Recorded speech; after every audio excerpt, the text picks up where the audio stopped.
What up, dude? What's up, everybody? You guys already know who it is. Aaron Duggan here at the Necessary Button Sports Talk, the channel where I might not tell you what you want to hear, but I'm definitely going to tell you what you need to hear.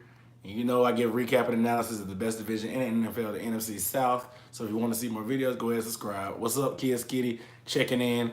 I'm back. This is the second Wednesday in a row I've done the live stream. I'm proud of myself for trying to be consistent. I put it out there, told you guys I was going to do it every Wednesday at 8 o'clock. That's the best way to hold yourself accountable to do something. Like, put it on the internet. People are so afraid of looking stupid on the internet that if you put stuff on the internet, people hold you accountable. So here I am, the second week in a row. We got predictions for the NFC South. Another good week. Football is finally back. The first week was crazy bananas.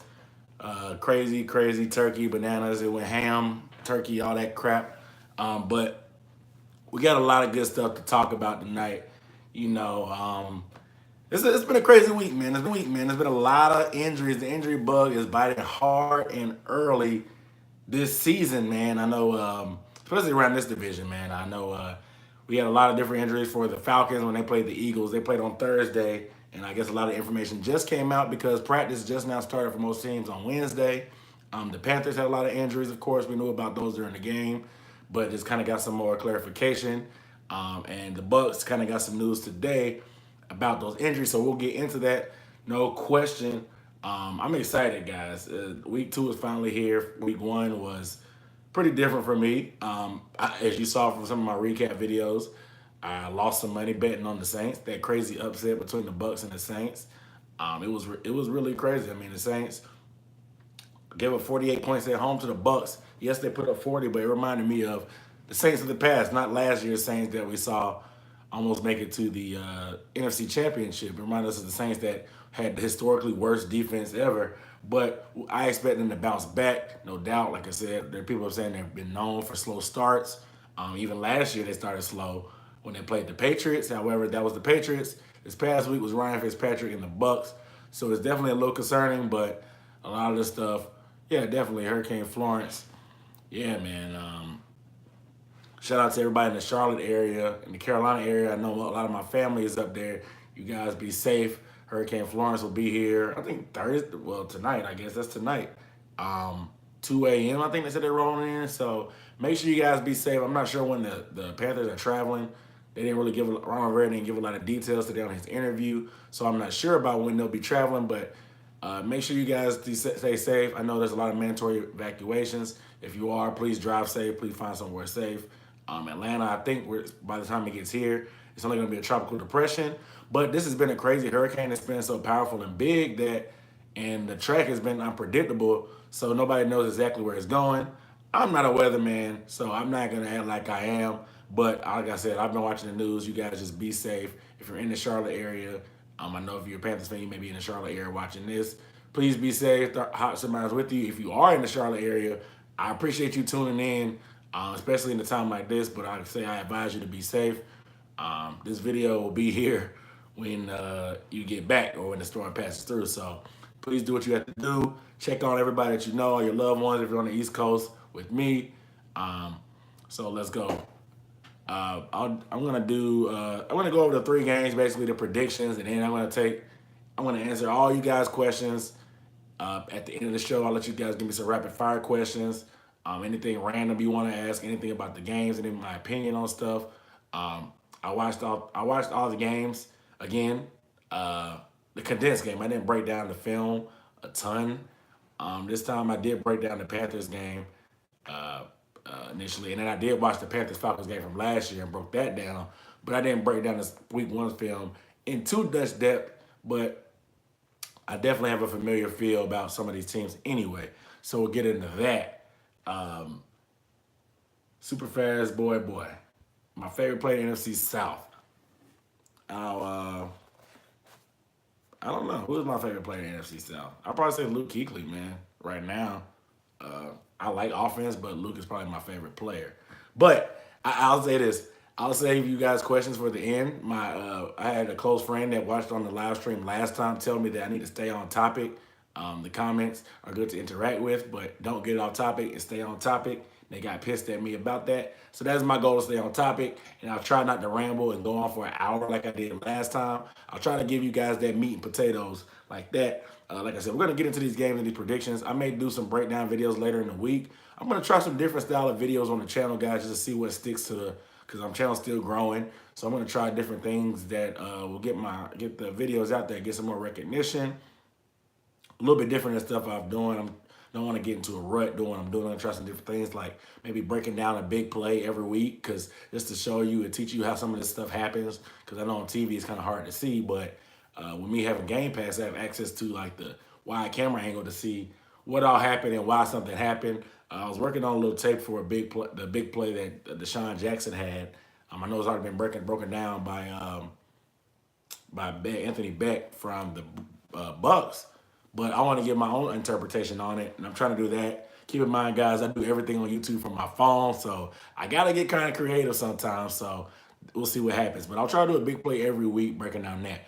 Without that, let's get into these injuries. So the Falcons, was shocking news yesterday when they put Deion Jones on injured reserve with a foot injury. He came in out of the game. I didn't know if it was cramps. It was hard to tell in that first game because a lot of guys are not in shape.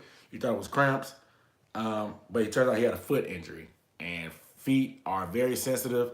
There's a lot of bones in there, and you use your feet all the time when you're walking. So you're gonna use it all day. So you got to be careful. So he'll be on IR, designated to return. That means he has to be out for 8 weeks. That's a big blow. This is arguably your best player on defense, maybe him, Grady Jarrett. Between those two, these are your best players. But Debo definitely coming to the scene as probably a top 10 linebacker in the league right now for sure, inside linebacker for sure. He's a little small, but he has the speed and he has the athleticism and the hard-hitting ability for the guy that you want in the middle of that defense, and Dan Quinn loves him. So this is a big blow for the Falcons, especially going against somebody like the Panthers and the Saints later on next week when you have to guard running backs at the backfield. He has that speed to run sideline to sideline with those guys. Keanu Neal is injured also. That was shocking. We saw that in the game. He got hurt, left, came back, got hurt a couple times. I thought it was cramps. I wasn't sure what it was, but he's out for the season. It was a torn ACL. I'm sure he'll be back. That'll hurt. But Demonte KZ had a great preseason. A lot of people have been raving on him. I think he's a better playmaker than Keanu Neal. I said it before in my previous Falcons video. He's a little bit better against the ball. I mean, Keanu's ball skills aren't the best. He is an enforcer and a hard hitter back there, but his ball skills aren't the best. KZ is a little bit smaller and slimmer. However, he is a playmaker and he can catch some picks. Devontae Freeman had some injuries. He didn't finish the game. Nobody knows exactly what play it happened on. They're being real secretive and about the injury. That's why I think it could be not serious, but serious. Whenever a coach says it's sore or whatever, and they don't give a accurate explanation of when it happened, it makes you wonder what actually is going on. They don't have to put out a legit injury report until later on in the week.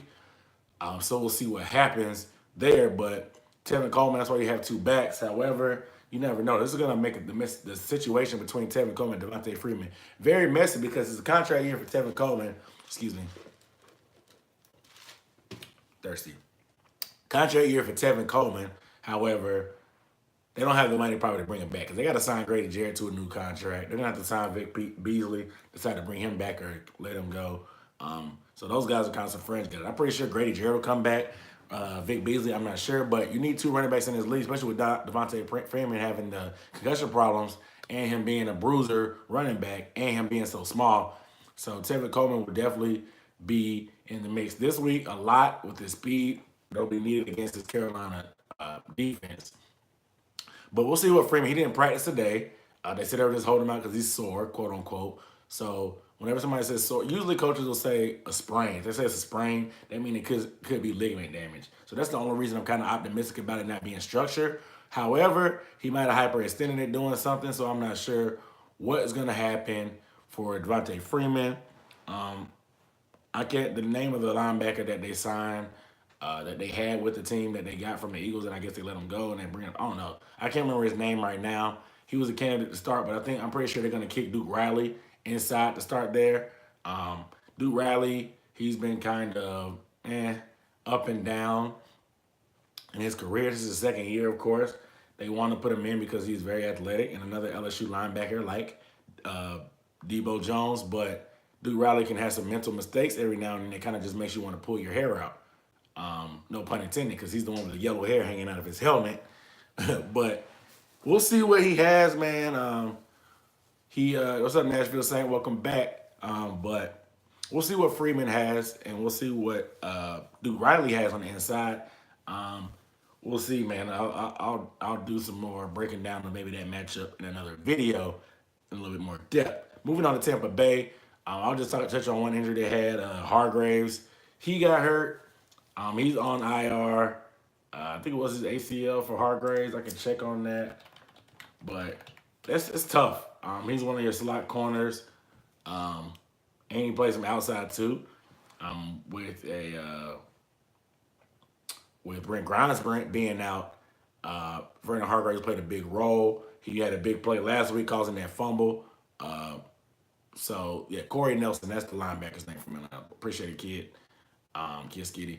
But Vernon Hargraves, he made that play last week, and kind of he's not a veteran presence yet. I guess he's still kind of young, but with the rest of the young guys in the secondary, he's been a guy that's kind of been helping other guys, and kind of sucks to see him go down. Shoulder injury for Vernon Hargraves. Excuse me. Let me get my information correct before I start throwing stuff out at y'all. But he's on IR, and he said he's going to get a second opinion from Dr. James Andrews, the great Dr. James Andrews, to see what the deal is there. But when is Brent Grimes returning? Will Brent Grimes be back this week? If anybody knows, let me know about Brent Grimes, if you know if he'll be back this week. But they're definitely need him versus the Eagles. They're going to need all the guys they can get. But Brent Grimes may be out also, dang. And then Deshaun Jackson hurt his shoulder also. So it's crazy, man. Deshaun Jackson just had a great game, probably his best game as a Buck in his career, and he gets hurt. He was roasting those Saints corners. He's fast, guys, and this is what we've been wanting. This is what we've been wanting to see from Deshaun since he got there. He finally gave it to us, and he got hurt. He's a small guy, so you expect some of that stuff to happen, but it is what it is. What up, Nick G? But Brent Grimes, the groin. I don't know what's going on with the groin, but it looks like Carlton Davis will probably get started again at corner. Luckily, the Eagles don't have great receivers right now because Alshon is out. And Nick Foles is not a great passer, so if you can get some physical guys in there that can tackle on the edge, that'll be great because you know they're gonna do the run pass option and little screens just because Nick Foles is not a great thrower of the football. Carolina, oh my God, this is week 2 and you already have 4 of your 5 original starting linemen out. You got 3 of them on IR between Searles, Khalil, and now Darrell Williams, who was a miracle to come back anyway. Then he got rolled up on a little low-key dirty play, but he's out for the season. Greg Olsen, he's not going to go on IR, but he re-aggravated his foot that he broke last year that put him on IR. This sucks because this guy doesn't miss many games in his career, and in the past 2 seasons have been riddled with injuries. Fortunately for the Panthers, they got experience in playing without Greg Olsen last year, so they know what to expect, and now they have a better tight end than Ed Dixon like they had last year. They have Ian Thomas, who's young and raw but athletic. They have high hopes for him. He's going to be the heir apparent to Greg Olsen anyway. Greg Olsen, you know he's a talker, so he's going to be coaching them up and helping them out. Cam has confidence in him. Ron Rivera has confidence in him, so we'll see what happens.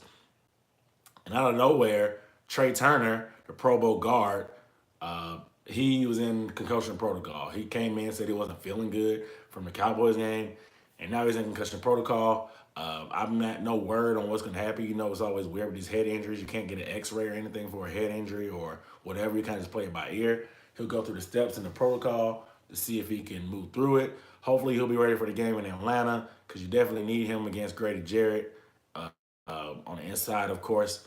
So we'll see what happens with Trey Turner.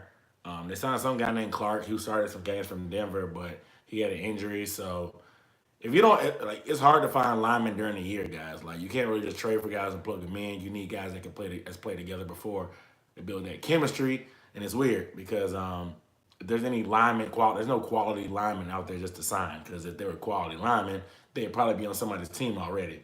So they signed that guy for probably depth. But we'll see what happened. Yeah, that's pretty much the whole O-line except the oldest Khalil, and he didn't have a great game last week from what I saw. He got beat a couple times inside, but it is what it is. Yeah, yeah, it was more than a few. Yeah, kids get it. It's pretty bad. That's Williams. Sherles was the guy they signed from Minnesota. He was supposed to start at left guard. Trey Turner's in concussion protocol at right guard, and Darrell Williams is out at right tackle. So that's your four outside guys. Only people you got is your center. Granted, Taylor Moton is there. He's probably better than Khalil anyway, but you still need that depth, and it's tough, man. It's only week 2, so it's not looking great. But you still got to play, man. Cam Newton said it today. It doesn't matter whether they be here or not. You still got to make plays. Like if they weren't going to be here, it's not going to change anything. If they are going to be there, it's not going to change anything. Still got to go there and make plays. But you guys right now, before we get into these predictions, go ahead and like the video. I see you guys out there. I appreciate you guys tuning in. Say what's up. Holla at me in the chat. Let me know if you're here. You know, it's Wednesday. This is the second live stream in a row. I'm hot. I'm on fire. 2 in a row. It's a good streak right now. Make sure you guys are following my Instagram at UB Sports Talk. I'm posting all kind of good stuff, man. Pretty good things I do. I've been posting the clips from like the live stream and some of my videos when my predictions are correct, and just trying to get the Instagram going at UB Sports Talk. I'll put the link in here, Instagram.com/UB Sports. Defense will hold up. What's up, Day? Defense will hold up. Yeah, we hope so, man. That defense. And I'll start with what's up, Roman? Welcome back, man. That's the Instagram link. You might have to copy and paste it. If you're on your phone, let's see if I can find something better. See if it's www.instagram.com/UB Sports. Make sure you guys follow, please. Holla at me on there. You know, I always do kind of polls and different stuff and post daily updates with little stuff that I don't get to touch about on the YouTube channel because I can't post all the videos as fast as I want to because I'm at work all day, guys. So some of the little daily stuff I need to get bigger on Twitter. Twitter is huge for sports, but my personal Twitter is a lot bigger of a following in the UB Sports Talk Twitter. So I kind of get discouraged because I feel like nobody's listening to my Twitter. You can follow the Twitter, all social media at UB Sports Talk to tune in. I'll if you guys start talking to me on there, I'll respond and get going on there. Like I said, me putting that out there, it'll make me accountable for it. So whatever. But make sure you guys get that video a thumbs up. It goes a long way. When I tell you guys to leave thumbs up, it just takes 2 seconds. But it does a lot for the videos. It helps to get promoted a little bit because once YouTube sees that people actually do like the video and they're interacting with the video, they'll promote it. And as we grow, we all grow. Make sure everything gets put out there and we all have fun because I'm loving doing this. It's football season, man. This is fun. The off season's over. It was hard making videos during the off season, but now the season here, it's easy. But what game should I go over first? I'm gonna break down all 3 of the division games. What guys do you want to see first? I'll save the division game between the Falcons and the Panthers for last, since it's 2 teams playing each other. I love these games in these weeks where 2 teams from the division play each other. It gives me less games to break down, less games to look at and talk about. That way it can save me some time. I got this past week. That's what happened with the Saints and the Bucks. This week with the Falcons and the Panthers, and next week with the Saints and the Saints and Falcons. So it makes it easy to do my homework. Let us start with what was better? We'll start with the Bucks and the Eagles. So the Bucks are coming off that crazy performance, the shocker of the week. I'm not gonna lie. I told you guys in my previous video I bet money on the Saints. I lost some bread on that. Thanks a lot, Saints. That was sarcasm, by the way. But the Eagles defense is going to be way better, way better than what they saw on Sunday with the Saints. The Saints, the Bucks just pretty much took advantage. Fitzpatrick just kind of just threw caution with the wind. He's like, I'm not the starter. What are they going to do? Fire me? Like, he just threw the ball up and gave his guys chances to make plays, and they did. O.J. Howard made plays. Godwin made plays. Mike Evans made plays. Deshaun Jackson is stupid fast. If you get time to throw, Deshaun Jackson will probably get open. He's fast. He made plays also. But I think that they need to do the same thing. The Eagles' defense is ridiculous, but their only weak spot I would say is their secondary. They've had their D line and their front seven pretty much makes up for the mistakes that the secondary makes and the lack of talent they have in the secondary. But I think Mike Evans will be able to take advantage. Deshaun will probably be out, but Godwin, he's been coming on strong. I think he'll be able to take advantage. I think Fitz has to come out and take some shots again. They need to get that lead. That's what happened. When they got that lead against the Saints weren't able to run the ball. The Saints only had 43 rushing yards. That was the second worst in the NFL this past week. It's because they were playing from behind and they felt like they had to throw the ball a lot. We've seen the Saints with that formula in those shootouts. It doesn't go too well. They put up a lot of points, but the defense doesn't give them a lot of help. The Saints couldn't get pass rush. It was a great protection by the O-line last week, and they're going to need to do that again because this Eagles front four, we know how good they are. Like I said, they have crazy depth. Everybody saw it last Thursday. The inside push is going to be big with Fletcher Cox in there and Michael Bennett. They got Haloti Ngata and Michael Bennett coming off the bench, guys. That means they're going to have serious depth. So I think they need to come out slinging early. They want to try to run on them, of course, but I think they need to come out slinging early, get a lead. That way you can take that running game away from their offense. And then, because if they're behind, Nick Foles is going to have to throw. And I'm still not a fan of Nick Foles. I don't believe in him. I think he's garbage. Yes, he got hot and won a Super Bowl, but we've seen him get hot that 1 year in Philly before where he threw those 27 touchdowns, 2 interceptions. If he was that good, guys, he would be a starter somewhere. So I don't think he's legit. So if they can get a lead and force them to have to throw the ball instead of wanting to run the ball like they want to with Jay Ajayi and try to run on the Bucks, I think they'll make plays. I think they'll be able to. The Bucks, the run defense was awesome. They pretty much kept Alvin Kamara in check on the ground. Yes, Alvin Kamara is a lot more dangerous at the backfield than 100 yards receiving. However, if you can make a guys one-dimensional like they did, you see what happens. It's good things are going to happen. Like I said, the Eagles' offense will be basic. So I expect the defense, this is the week to be able to make some strides.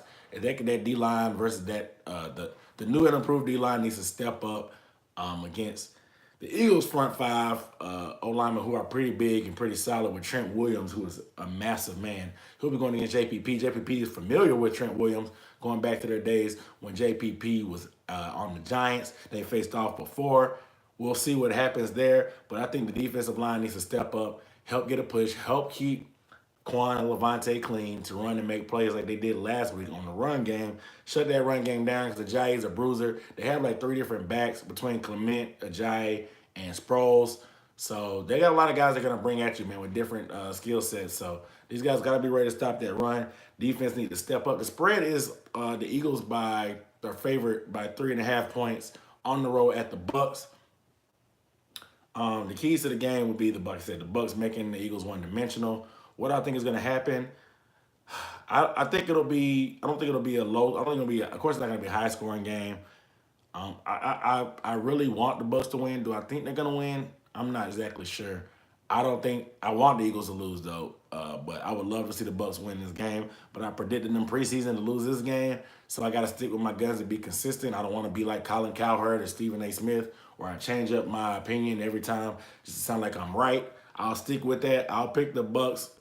I'll say they'll cover. I think the Bucks will lose by a field goal. I think it'll be a close game, and it could go either way, honestly. But I think the Bucks lack inconsistent kicking could play a factor in this game late. So we'll see what happens there. Moving on to Cleveland and New Orleans. I know a lot of the subscribers are New Orleans fans, so you guys are waiting on this. You guys are some of these New Orleans subscribers. I lose subscribers sometimes, and I know it's you guys because every time I drop a video and I criticize the Saints fans, they unsubscribe. I don't know why. They can't take the criticism or they don't want to hear the criticism. I don't know. But I'm going to tell it like it is, guys, whether it is what it is or it is what it ain't. So the Saints are opening up at 9-point favorites at home versus the Cleveland Browns. The Cleveland Browns, who are 0-0-1, that one being a tie against the Pittsburgh Steelers last week. They said that this is Cleveland's best start in almost 15 years, and they don't even have a win. So whenever you have a tie in your record, and this is your best start in a while, that's saying a lot. But the Browns are pretty bad. It is what it is. Last week's performance by the Saints was trash. I'm not gonna lie. It is what it is. They were trash. They didn't play great defensively at all. Offense, they couldn't run the ball. Was inconsistent, and they need some more balance, man. And they can't turn the ball over either and give the extra opportunities, especially leading directly to a score. You saw that happen with the Bucks, and it kind of changed the game. And the Bucks couldn't be stopped. So by the time that was over, the Bucks just kind of stayed on top of them. They pretty much kept them in arm's reach. They lost by 8, but the score wasn't as close as it seemed. Should have brought more water. But this is a good game for the Saints to be able to right some wrongs, man. The Browns, they're improved, and yeah, they had hard knocks, and yeah, the hype is real, but they're still the Browns. They're still walking trash, hot garbage. So the Saints, time to bully up on it. You're at home, man. It's a good bounce back game for next week's division game with the Falcons. The Browns do have some talent defensively, and they tied, like I said, they tied with the Steelers. The Steelers were missing Le'Veon Bell, of course. They had James Conner, who was able to run on them. So this will be a good game to get that running game going. James Conner had like 190 total yards, and Alvin Kamara is probably 5 times the running back that James Conner is. So I expect Alvin Kamara to have a good game running and receiving. He's on one of my fantasy teams, so please have a good game, Alvin.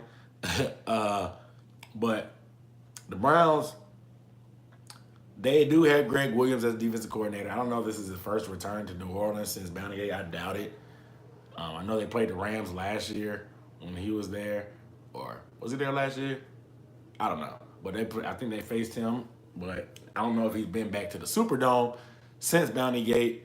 Does he have any insight on the offense of Sean Payton? I doubt it. Sean Payton's such an innovative offensive mind that the system's probably changed, not to mention the personnel has changed a lot. Drew Brees is there still, and he's the constant, but the system has changed because the players have changed. So Greg Williams is not going to be able to give too much of an advantage, but he may know a little bit play calling tendencies that may be able to help, but we'll see if he can get his players to execute on that advice. Like I said, they need to find a way. The Saints need to find a way to run the ball. Yeah, gotcha, kid. They need to find a way to run the ball. 43 yards, being second worst in the NFL, is not going to cut it, man. They gotta run. They gotta run the ball. They gotta be balanced, man. They gotta keep that defense off the field. The defense, until they figure it out, they weren't great. They were middle of the pack last year. Of course, they started slow last year with 2 bad games, and then they got hot. However, they were only middle of the pack last year anyway. The pass rush was non-existent last week. They got to crank that up this week. Heat up Tyrod Taylor, and they can't give it a big plays. I mean, the Browns have good receivers on the outside also, so it's going to be another tough test with Landry and Josh Gordon, of course. So it's going to be a tough test for the Saints DBs again. Going to be some one-on-one battles. Marshawn Lattimore, probably his worst game of his career. He's been such a good DB his whole career, even in his short career, that it was kind of humbling for him, he said. So we'll see what happens with Marcus Lattimore and Ken Crawley on the outside. Like I said, I want to see that pass rush crank up. 9 points is a lot of points to be in the NFL. Will the Saints cover 9 points? If they get right back on track, they will, but I don't think they will. I think the Browns will make a late push late. I think the Saints will pretty much control most of the game, but the Browns can make a push late to make it a little bit closer than it is. German Ninja, what's up, man? I'm about to get into the Falcons game next. Trying to stay on topic this week. I'm doing the questions last, so I got one more game to get through. Then I'm doing rapid fire questions. So you guys get those questions ready, and I'm coming for you guys. So the last game, the Panthers versus the Falcons. This is in the Dome. I will be in attendance at this game. I'm gonna try to vlog this game between the tailgating and me being at the game. So I'll try to kick that out next week around Monday or Tuesday maybe. I'm trying to record myself and get somebody else to edit it because I'm not great at editing vlogs. I keep it to me doing predictions and stuff. So we'll see what happens. Matt Ryan's going to be Matt Ryan, they says. We'll see what happens, man. The Panthers deep pass rush got 6 sacks last week, but we'll get into that a little bit. So the line is being 6 points is a lot of points to face. I mean, the Panthers are 1-0 and the Falcons are 0-1. The Falcons are a lot of people's Super Bowl favorite. That's why they're getting so many points at home. It's a division game, though, so the familiarity is there. Like I said, Deion Jones and Keanu Neal are out. Devontae Freeman is banged up. Will the D-line be able to contain Cam? That is the key. It's going to be on the D-line. With the linebacking core beat up and shuffled around, will the D-line be able to contain Cam Newton? That'll be the task, because Cam's going to have to run. He's going to have to do some heavy lifting on the run. He's going to be able to have to scramble a lot because he doesn't have the O-line in front of him. His O-line is beat up. So he's going to be trying to make plays with his legs. And can that D-line contain? I know Vic Beasley is pretty big and pretty fast. Usually they may try to spy Vic Beasley on him. They may use Debo Jones sometimes, but Debo's not there this week. So that'll be my question. I think the Falcons. I'll talk from the Falcons' perspective. They should have to. They should feast on this Panthers offensive line. Panthers have 4 starters out, and they have to go. They have to go. Grady Jarrett, you got to go. The inside guys are beat up. Vic Beasley, the outside guys, beat up. Ted McKinley, you guys got to go. These guys have 4 guys that are hurt, and you got to take advantage offensively for the Falcons. We all know that the red zone woes. It's been talked about for the past 10 days since last Thursday. We picked it apart. The red zone. They need to still be up. They need to get big plays. That if you get big plays and score on big plays, you don't have to worry about the red zone because you're scoring from long distance. So I say that they need to get big plays in order to get in that end zone. That way you don't have to worry about the red zone woes and have to get into whatever. It seems like the Falcons are always good when they start out the game, because these offensive coordinators, when they start out the night before the game or the 2 days before the game, they have a script. It's like a Hollywood script where they write out every play that they're gonna do for the first 15 plays usually. And they always look good early. The Falcons always look good early because they have that script. That script is all the homework that Sarkisian had been doing all week. He knows what plays are probably gonna work against that team because he's whatever. When it's time to make adjustments is when Sarkisian struggles, when he has to get off that script. So these guys got to come out and get on the Panthers early offensively. That way they can play with a lead and get after the quarterback because they don't have the O-line to protect Cam. So if they have a lead, they'll be able to make those plays. Like I said, I think they should put Julio and Sanu in the slot a lot more. The Panthers DBs is their weak spot of their defense. Kept them underrated and small. So if you put a tall receiver like Sanu and Julio in the slot, you'll be able to take advantage. We'll see if they can get Calvin Ridley involved this week in the slot. Also, he had 1 target last week and he got boomed, but we didn't hear much from him then. The Falcons need to get the ball out quick. The Panthers had 6 sacks last week against Dak Prescott. Dak Prescott tried to scramble around. He was holding the ball a lot. Matt Ryan needs to get the ball out quick. The Panthers D-line is good, but they're not great as far as like just pure pass rush move. A lot of their sacks come from getting to the quarterback and getting there off effort. They come hard. They keep coming, and they just work. They have a lot of effort and they get those sacks. That's why they get those 6 sacks. That's why they're top of the league. And there's a lot of coverage sacks last week because the Cowboys receivers aren't that great. The Falcons receivers are way better than the Cowboys receivers, so there won't be that many. There won't be that many opportunities for coverage sacks. We'll see. I want to see how Dante Jackson does as a rookie against probably one of the best receivers in the league and one of the best receiving cores in the league. So we'll see what Dante Jackson has. Bradbury usually plays pretty decent against Julio, so we'll see what Bradbury does, see what he can do in that Julio matchup. Now, from the Panthers' perspective, what you have to do is run the ball. Like, they tried running Christian McCaffrey last week, and it wasn't great. They gave him a lot of touches. He had 95 total yards. But I think they need to give C.J. Anderson more plays. He had 12 plays last week. I like Christian McCaffrey. He had a great preseason. I like him better in the pass game right now, especially in this game with Deion Jones being out. With Deion Jones being out, use C.J. Anderson in the run game a lot more. Use Christian McCaffrey in the pass game out the backfield to take advantage of that speed. Alex Armour, fullback, he got some love last week. Use everybody you can to bang the ball. You need some guys that are bangers because you saw what Jay Ajayi did. He wore that defense down later in the game. He's a bigger back. C.J. Anderson is not tall, but he's 5'9", like 230 pounds. He's like a younger, faster, better Jonathan Stewart at this point in his career. He can break tackles. He had the 5 carries he had last week. 7 carries he had last week. He had 35 yards. That's 5 yards per carry, which is great. So they got to run C.J. Anderson more. Like they brought him in. He was number 7 in the league last year in running. He had 1,000 yards. Run C.J. Anderson. Keep Christian McCaffrey fresh. Use McCaffrey out the backfield. Um, I would say use a lot of misdirection on the run, like use a lot of counters, use a lot of options. Make these guys think. Dude, Riley will be in the middle. He's known to make mental mistakes. Make him think in space and take advantage of him. Duke Riley, he's not Deion Jones at all. So take advantage of him. And I want to see some more deep shots. Everybody's saying North Turner's offense made for deep shots, but they haven't thrown deep at all. And I want to see the spread it around to the receivers more since Greg Olson's out. Get Funches more involved. Get Demir Bird involved. Get Torrey Smith. Get him involved. Go deep to him. Let's get DJ Moore on the field. I know DJ Moore. They said they wanted to. The reason why DJ Moore didn't get a lot of playing time last week is Ron Rivera said that he's learning every receiver spot, and as a rookie, that's a lot for him to learn. So they want to bring him on slow. I say bring him on now. I don't know, give him some bubble screens. They try to run him a little bit. Um, they just need to give him the ball in space, let him go. They put him on special teams, not for kick return. They put Demir Bird there, but they have DJ Moore chasing down punts. So just to give him experience, but I want to see him. They didn't just baptize him by fire. Give him the ball. He's a playmaker. He's a first-round pick. Get some use out of him.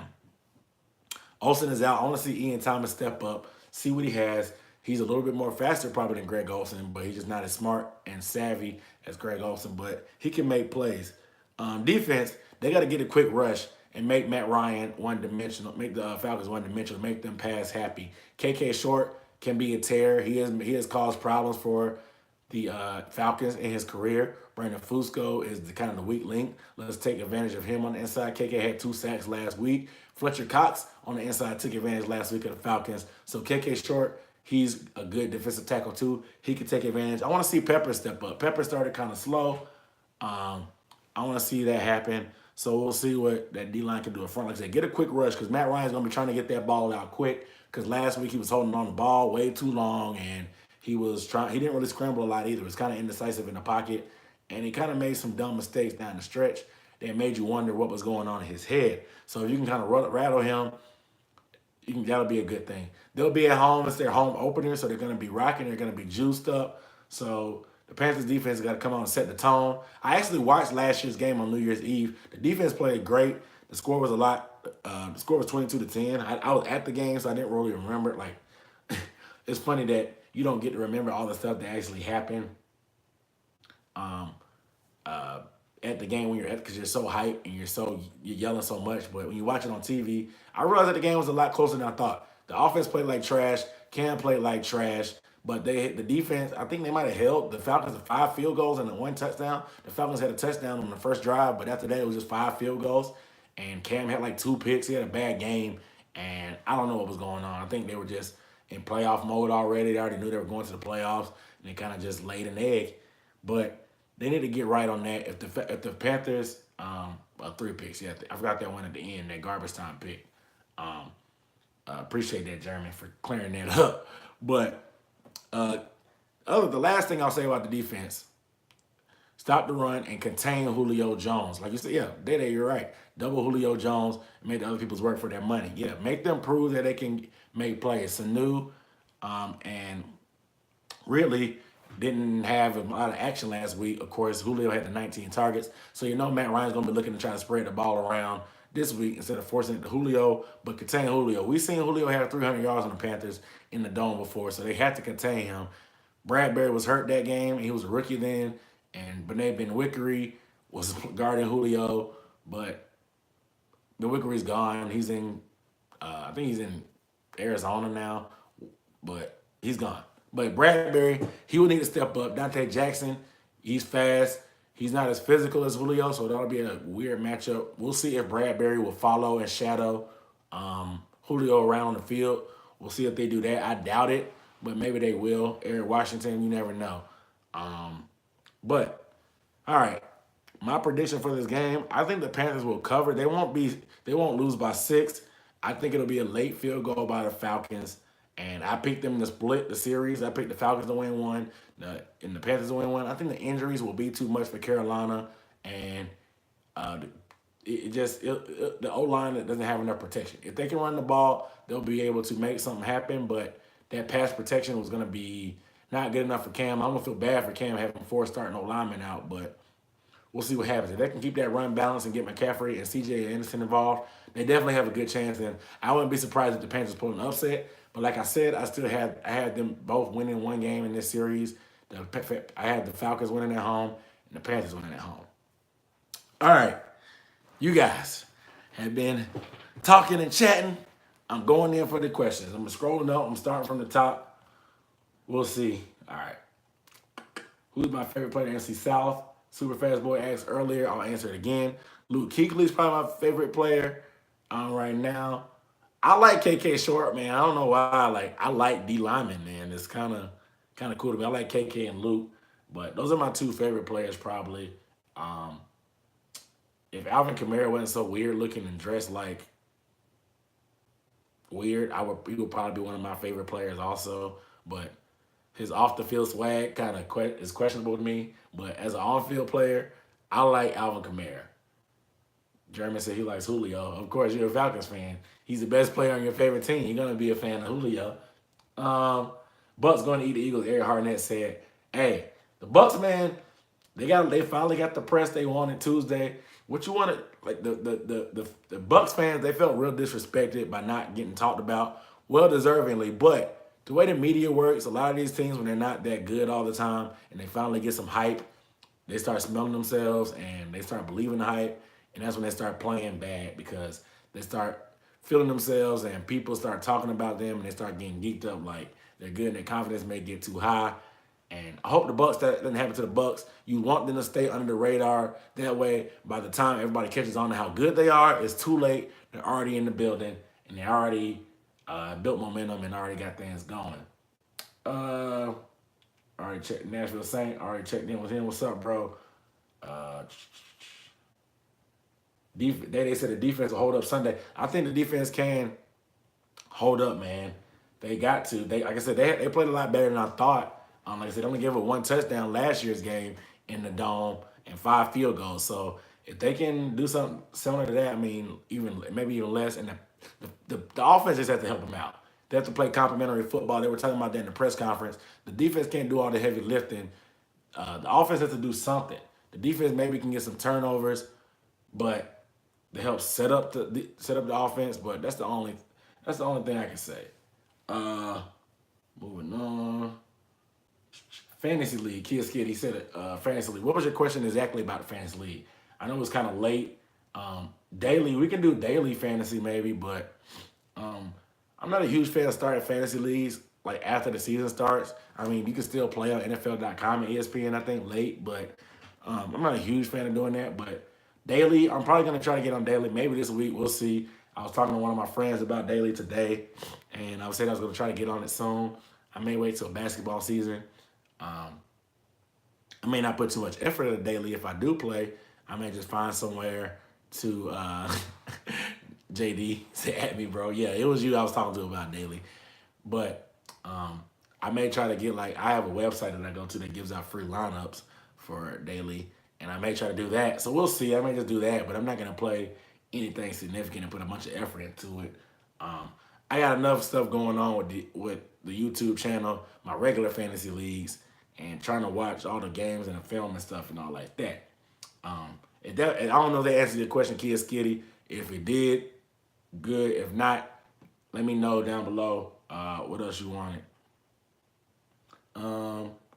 German, he said he picking the Falcons to win. They need a bounce back game, man. They can't go down 0-2, drop a game in the division, and then have to play the Saints next week. So they got to win this week. It's going to be, they got to. I mean, period. They said Matt Ryan's going to be Matt Ryan and take that 1 sack that would cost him yards in the game. Pressure Matt Ryan 100%. You got that right. Like I said, it's going to be on KK, man. I want to see KK get some inside pressure. Matt Ryan, he took a lot of sacks in the red zone last week that you don't want to see. You never want to take sacks in the red zone because that could affect the running game. The kicking game, and special teams game. Roman said they need to get DJ more involved. Like I said, yeah, they need to get DJ involved. Don't try to, I don't know why they draft these guys in the first round and try to we'll bring them on slow like they did Christian McCaffrey, or they have a different weird strategy for him. Dude, no. Get these guys involved. You spend a high round pick. You spend a first round pick on them. Get him in there. DJ Moore is good after the catch. We brought him in for a reason. Give him more touches. Give him 2 to 3 touches a game. Give him maybe 3 to 5 touches, I say. Heck, give him a couple slant. Get him in the game, man. We have a lot of decent receivers, good receivers and speed. Get him involved in that game. Matt Ryan, 412 yards, 5 touchdowns, 0 picks. That'd be a bold prediction. I don't see that happening. That's Fitzmagic numbers. Fitzmagic numbers. I like what you did there, though. Cam, 302 yards, 2 touchdowns, 4 picks. I don't see 4 picks. I don't see them passing the ball that much to do that. If Cam gets 300 yards passing, I think they'll win the game, honestly. But I don't think Cam gets 300 yards this game passing. But if they do get 300 yards, he does get 300 yards, that means that's a good sign, and that means the Panthers probably won this game. So I wouldn't say 300 yards for Cam. Falcons 49, Panthers 46. I don't think it'll be that high scoring. These two defenses, they're beat up, but they're good, dude. They're not going to score that many points. Day said, thank you, can't even score. End zone touchdown, Luke, 15 tackles. Hey, Luke is going to have a big game. I know he got hurt. I want to see what the injury, I have to check the injury report to see how hurt he is. But we'll see what happens. Peppers will be doubled. So, Short can have some, like I said, Short, KK is going to have to take advantage on the inside, man. Aaron Rodgers and Tom Brady. Aaron Rodgers is better, like, pure quarterback, but if you want a leader and a guy that's going to elevate his players, I'm taking Tom Brady. Tom Brady's done it way too many times. He's gone way too far. He's seen way too much football, and he's durable. And Aaron Rodgers, he can do everything. He can throw outside the pocket. He can throw on the run. He can throw in the pocket. He got hurt and came back, yeah. But Tom Brady is still the greatest quarterback of all time and still top 3 in the league right now. So I'm taking Tom Brady. And he's cheaper. He's not $35 million a year, something like that. Whatever Aaron Rodgers is getting paid. A lot more money than me. Let's move it down. Stop the run. Yep. Let me see. They said stop the run, double Julio. Yep. Make him work for the money. Matt Ryan made wild throw. Yep, that's the name of the game. Pressure make a pipe burst. I always say pressure makes a pipe burst. Matt Ryan needs to play like MVP. Yeah, he got to play like MVP, but a lot of people are trying to debate, was the MVP just a 1 year off like they say about Cam? Was it just a once-in-a-lifetime thing, or is that really him? Because normally we've seen most of their stats haven't been that good. Can Matt Ryan play like an MVP? I don't know. I don't think so. I don't think he has to.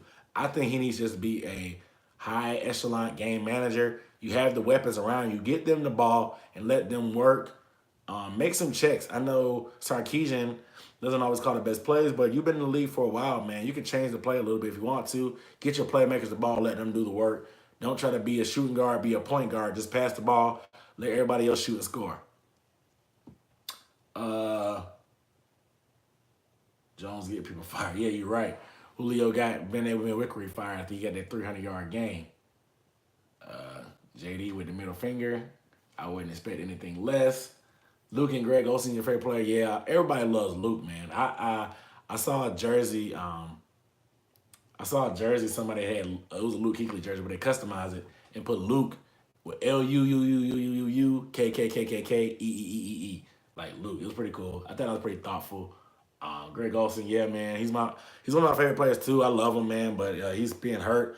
I hope it's not his last year. He's relatively young. We'll see. Who did I predict for the Bucks game? I picked the Bucks to lose by a field goal. I think the Bucks field goal kicking may come back and bite them this game. I think that'll come down. I think it'll be a late field goal by the Eagles. I think the Eagles get them. But like I said, you never know. I was wrong last week with the Bucks. I would love to be wrong again. I would love for the Eagles to lose, but like I said, I picked the Bucks to lose this game in the preseason. So I got to stick with my guns to try to be consistent, so I'm not like Skip Bayless, Stephen A. Smith, or Colin Cowherd. Like I said, I think the field goal kicking or lack thereof for Tampa Bay will come back to bite them this game again, unfortunately. So we'll see. Cam is my favorite non-Cowboy of all time. Well, you're an Auburn fan. Of course, Cam is going to be your favorite non-Cowboy. I know that was bitter for you, JD, to see Carolina win. I appreciate that $20 that JD paid me, guys. I bet he bet me $20 on the Cowboys Panthers game, and I won, of course. Kiss says, Carolina underrated? Yeah, I think they're always underrated. I mean, they made playoffs for the last 5 years. Their defense is always top 10. Cam Newton is inconsistent passing wise, but when you have a running game and you can play defense real good, um, wow. Well, you have a running game, and JD, you, I hate you, Jimmy. But when you have a running game and a defense and a quarterback like Cam Newton, you're going to be in every game. You're going to have a chance to win every game. So that's why they don't make mistakes. They're going to have a chance to win. I think they're underrated. Period. They have way too much talent defensively. The lack of talent on offense and the way Cam Newton's personality is, they're pretty underrated. Um, Michael Thomas said the Panthers might struggle this season big time. Yeah, those injuries are biting hard, and it's still early. We'll see what happens. Um, Special teams, they said special teams will help us with Philip. Yes. Don't you? Isn't it so glad to see Ted Ginn is gone from, like, I wish we had Ted Ginn at receiver. Wasn't it glad to see Ted Ginn not returning punts anymore? Ted Ginn used to always get the ball, run sideways, run out of bounds, or he fair caught every time. Demir Bird had a kick return last year, and he's trying to return punts now this year. He had a good return, a couple good returns last week that were big time to help us out with field position. He's got the speed. Curtis Samuel has been out, so he's been active on game day on the roster. It's good to see Demir Bird in there, and he's a Gamecock, so it's good to see him playing. Panthers 17, Falcons 13. I like that score. That's a low-scoring game. If the Panthers, I could see it being that low-scoring. If the Panthers win, I would take it. But like I said, I'm thinking the Falcons to win by maybe 3, just because too many injuries. But this is a division game, man. Crazy things will happen. You never know. Who are the X factors for the game? I think the X factor is going to be KK Short on the inside. I've been talking about him, and Dontari Poe, like you said. Both of them on the inside pressure is going to be key. The Eagles got that inside pressure, and Matt Ryan can't scramble away from inside pressure. Inside pressure is the one thing, like, if the defensive ends get pressure, the quarterback can always step up in the pocket. But when the pressure is right up the middle in his face, then there's something different. Dontari Poe is familiar with this team. He's going to be hungry to play against his old team that let him go last year. So I would love to see him put Alex Mack on his back or throw him all the way back into Matt Ryan, and it'd be great. Top 5 wide receiver. Number 1, I'll say Julio. Number 2, AB. 3, OBJ. 4, oh God, for number 4 receiver, I gotta say DeAndre Hopkins, man. Number 4. Number 5. Yeah, Nuke number 4 for sure. Number 5. Mike Evans making that statement to get up there. Dez, hell no, not anymore. Once upon a time, Dez was a top receiver, but who would be my number 5 receiver? That's a tough one. I would say AJ Green, man. He doesn't get a lot of love, but he's still a great wide receiver. It would be a toss-up, but AJ Green, I got to throw AJ in there.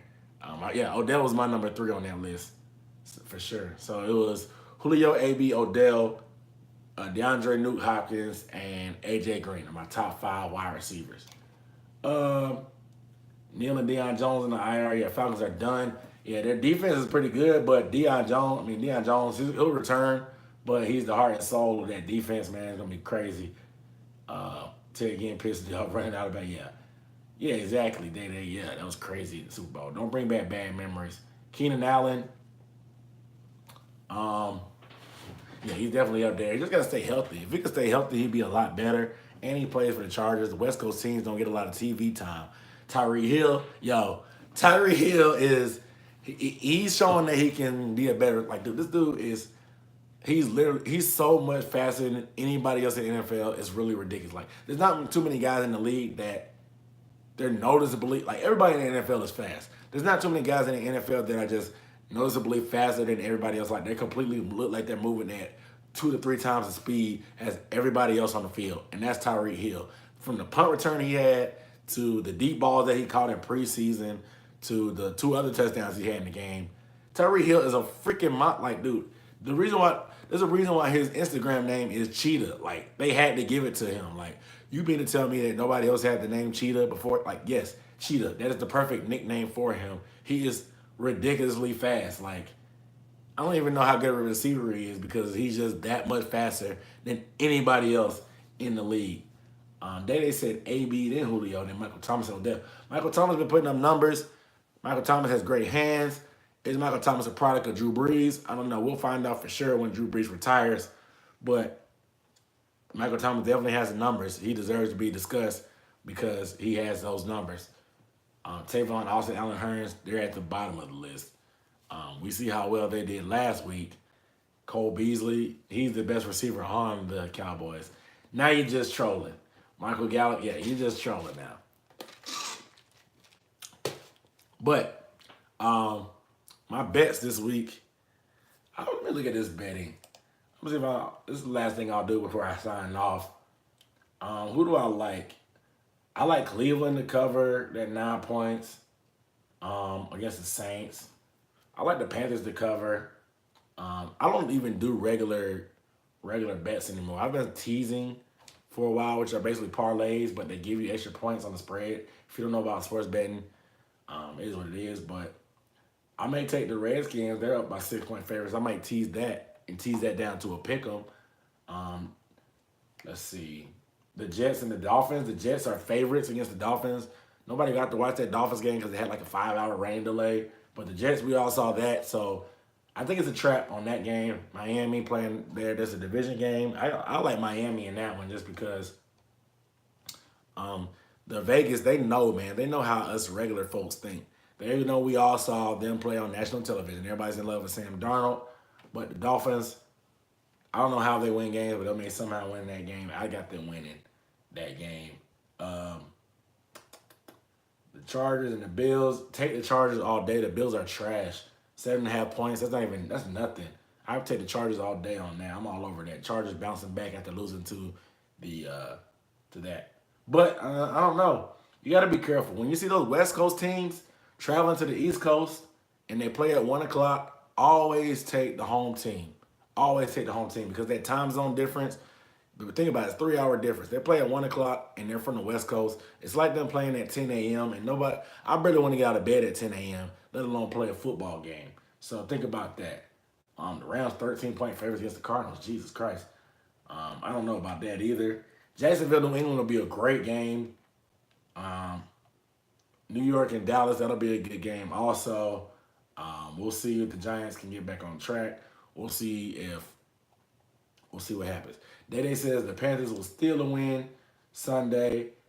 We go against everybody. I feel Cam and Poe have a lot of proof.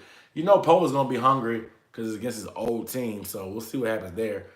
Cam, he's coming back home. He hasn't played great at the Dome in a while. You know what I mean? They've lost the last few games in Atlanta, and I want to see them win one. Like, I spend money every year going to this game in Atlanta because I can't make it to Charlotte every year, and they keep losing. They need to win this game. For real. I'll be tailgating, like I said. So if anybody's going to the game, hit me up on Instagram. Let me know. Maybe we can link up at UB Sports Talk. I'll put that link in there. I'll put the Facebook link. Make sure you follow on all social media. Jesus. We see how well they did last week. Kobe at UB Sports Talk. Who did I pick for Vikings Packers? I'm taking the Vikings all day. I don't think Aaron Rodgers will play. If he does, he may get hurt again because you know the Vikings put Aaron Rodgers out last year. So we'll see what happens. But I appreciate you tuning in, Whooper. If you're new to the channel, man, welcome. I got that content coming. I'm going to try a new thing next week. I guess I'm going to try 2 new things. Yeah, they're too dangerous to play against, man. And like I said, Aaron Rodgers is beat up. So we'll see what happens. I mean, he's not going to be able to run as good because of that knee. But let me see what the spread is for that game. It may not even be up yet. Yeah, they don't have the spread up for that Green Bay game just because Aaron Rodgers is still hurt. Yep. Oh, I appreciate you tuning into the stream, man. This is only my second stream, but who's your team, Whooper? Let me know. I'm going to try to do more general NFL stuff, too. I think what I'm going to do is my strategy will be I'll do reaction videos to the games on Sunday and Monday. And then Tuesday, I'll do a reaction video also. Wednesday will be Tuesday. I'm gonna try to do maybe like news, like all around NFL news, like a general rundown. Like I don't know if you guys subscribe to any of these guys. Yeah, I appreciate the reaction. I appreciate the love for the reaction videos. I'll definitely do that because I try to break down the film and try to get it out as quickly as possible because since my channel is small, I try to get my info out before like ESPN and Fox Sports puts theirs out. That way my stuff doesn't get buried underneath all their videos. So I try to get out in front. So I try to get those out early.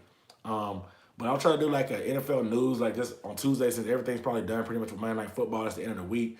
I'll probably try to do like a quick, maybe 2 or 3 minute segment for like 3 or 4 topics about the NFL all around. That way I can talk about the whole league, not just the NFC South. That way people that are subscribed that aren't just NFC South fans can get that feel. Dogs barking. But Wednesday will be live stream day, 8 o'clock, between 8 and 8:30. Live stream day is that. Oh, you're from Minnesota, man. Are you going to the game? With the Packers game? Let me know. But I'll try to do Wednesday, be live stream, of course. Thursday, I'm gonna try to do like this thing called like where I break down a big play. I didn't know where it was at. I thought it was in Minnesota, sorry. But I'll try to do a big play. No. Talking to my dog, sorry. But I'll try to do where I break down a big play and like break down film of a big play. I'm gonna try to do that tomorrow actually with the Deshaun Jackson play from last week. Just to show you I can flex my NFL knowledge muscles and break down. Maybe I can teach you guys something. I have a little bit of experience playing football, so I understand some stuff. So I'll let you guys know. Friday will probably be my off day, maybe. We'll see. And then Saturday off, I'll be whatever. But I'm gonna be on Instagram, so make sure you guys follow social media and interact with me, holler at me, let me know how I think the Bears are gonna do. The Bears defense is gonna be legit, but their division is tough. I think the Lions will be the bottom of that division. The Bears, we'll see what happens when Khalil Mack gets in shape and he can play more snaps. Trubisky is going to be that weak link for the Bears. I think it's going to hold him back. I hate Trubisky. I thought he was overrated coming out. I don't like him now. Them only throwing baby like short passes for him is whatever. But flex pick Emmanuel Sanders, Juju, or Lamar Miller. Emmanuel Sanders, who is Denver playing? Denver is playing Oakland. Lamar Miller. Who are the Texans playing? Texans playing the Titans. I'm probably gonna start Lamar Miller this week. I lost Leonard Fournette, so I'm gonna have to start Lamar Miller. So I'll go with Lamar Miller. He had 11 points last week in PPR. So I would go with him. Juju, I don't know what the Steelers are gonna do, man. I don't know what Ben Roethlisberger gonna do. It is what it is. I'm not talking basketball. I don't like LeBron. Bump LeBron. I don't like Stafford either. He's overrated. He's overpaid. Also, but what up, Will Seal? Hey man, Will Seal. Live streams are at 8 and 8:30, man. I've been on for a while, man. I'm running out of gas. Denver win. Von Miller 3 sacks. Hey, Von Miller had a great game last week. It is what it is. I'm going to wrap up, guys. Man, y'all going to have me up all night. I got to make another video for tomorrow. I want to post video. Like I said, I want to break down the Deshaun Jackson first touchdown he had and tell you why it happened. Wish me luck. I'm trying to edit all this stuff on my phone. Like I said, you think Kirk is good? Kirk is my guy. I didn't like him. He's definitely overpaid, but that's the way that the market is now. So I think he deserved that money.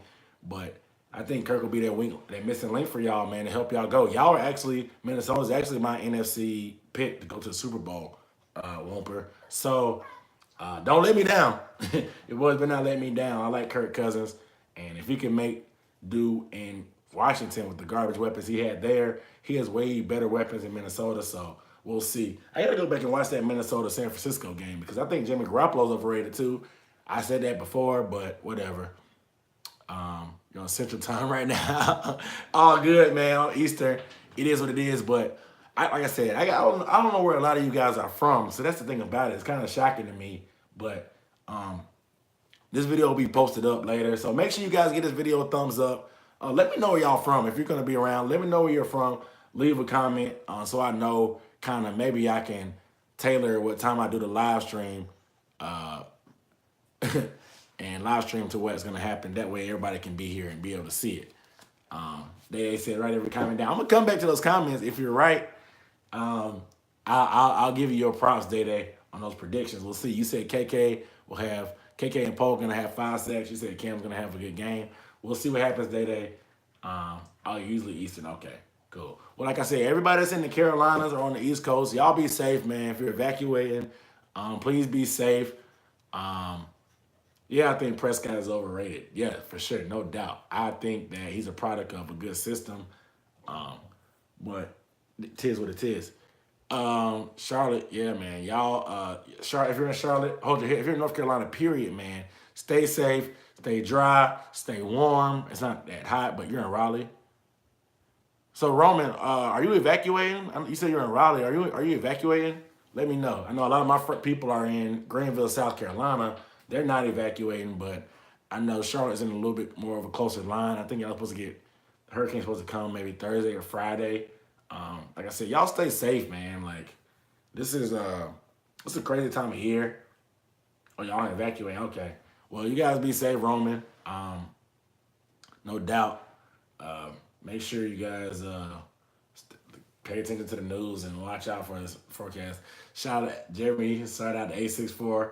Shout out to Greenville, South Carolina, A64. Like I said, I appreciate you guys tuning in. Like the video if you haven't liked the video. Let me know where you guys are from. Leave it down in the comments. After I post this video, this will be going up. Stay tuned tomorrow for the Deshaun Jackson video, probably my last video of the week until Sunday or Monday. I appreciate you guys tuning in. You know who it is. Aaron Duncan signing off with the Necessary Bluntness Sports Talk. I'll see you next time.